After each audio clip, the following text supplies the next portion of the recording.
Hello and welcome to Warfare Testing. In this new series, I'll be testing out vehicles, most of which haven't made it into the main series, at the very least yet, and showing off how they perform in different scenarios. So let's begin with planes. In this episode, I'll be showing off 3 different planes, each with a different purpose.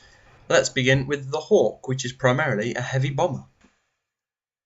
Here is the Hawk on the runway, with the big bomb in the middle there.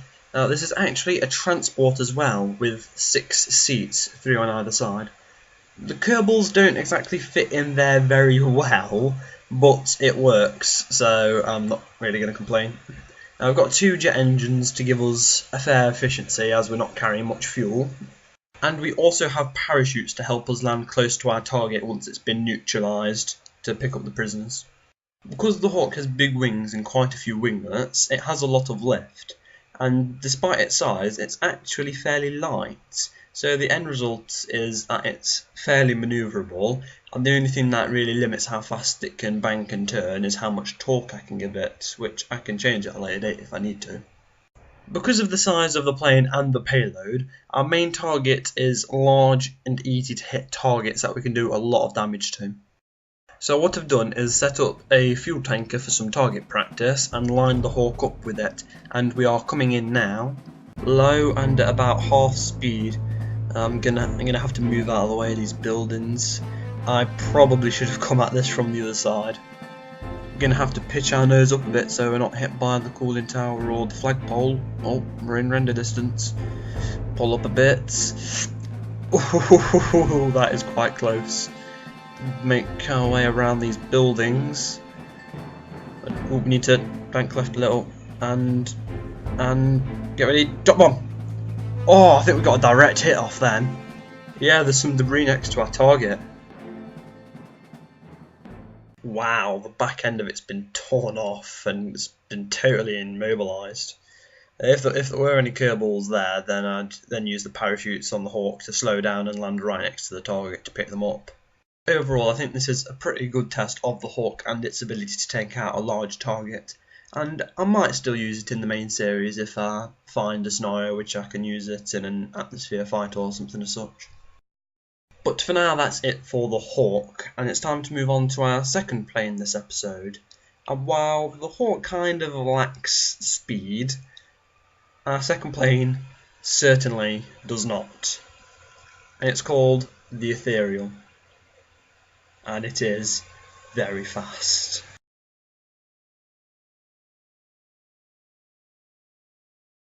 So this is actually the Ethereal 2, which is a modified version of the original Ethereal, which was in episode 20 of Space Warfare, and its sole purpose is fast extraction, which means getting to Kerbals that are in danger and getting them out of there as fast as possible.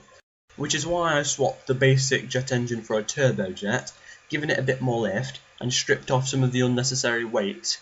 And in fact, the clip that's playing right now is actually me trying to get it as fast as possible, just to show how quickly it can perform an extraction. And while its fuel efficiency at this altitude isn't great, and it's not actually carrying that much fuel, because of its sheer speed, it can actually go quite far before running out. Now, we don't get much intake air due to only having one air intake, but because of the speed we can travel at and the fact that we only have one engine to provide for, the engine can continue to function even at really high altitudes, which even further increases our speed. And as you can see at the bottom there, our speed is over 2,000 meters per second, so we're quite close to orbital velocity in a standard plane. So I think it's quite effective at going where it needs to be fast. And that's pretty much it for the Ethereal. And because the original is technically a Hydrus plane, I don't really plan on using it for anything, but it might show up at some point or another. Anyway, it's time to move on to the third and final plane of this episode, which is actually an SSTO fighter. Here is the Phoenix, and armed with a pair of my new experimental Type 4 Seraph torpedoes, its role is to provide close range, relatively inexpensive, and quick support to our space forces, and possibly even special missions, and after which it can return to Kerbin and be rearmed and refueled and then sent back up again, without the need for big ships in orbit to refuel and rearm vessels. Because the Phoenix is quite heavy due to all the oxidizer, it takes a while to get into orbit and we pretty much run out of fuel, But once we get there, we can dock with the refueling station, refuel, and then get on with the next part of the mission. We have made it into orbit, but we are completely out of oxidizer. Fortunately, the station is right there, so all we have to do is use our monopropellant to dock with it, and then we can refuel and get on with the second part of our mission, which is to destroy an enemy space station which has got torpedoes and is using them to fire on our ground forces. So once we're done refueling the Phoenix, we just have to perform a burn to get within the vicinity of the station and then take it out with our torpedoes. It shouldn't be too hard for us to get there, as we've got plenty of fuel with all of our tanks full, and it only costs 250 meters per second to get there and then slow down. Now we have the station within our sights, and it is quite big, but these new torpedoes are a lot stronger than anything I've developed before, so I'm confident we're going to have enough firepower to destroy this thing.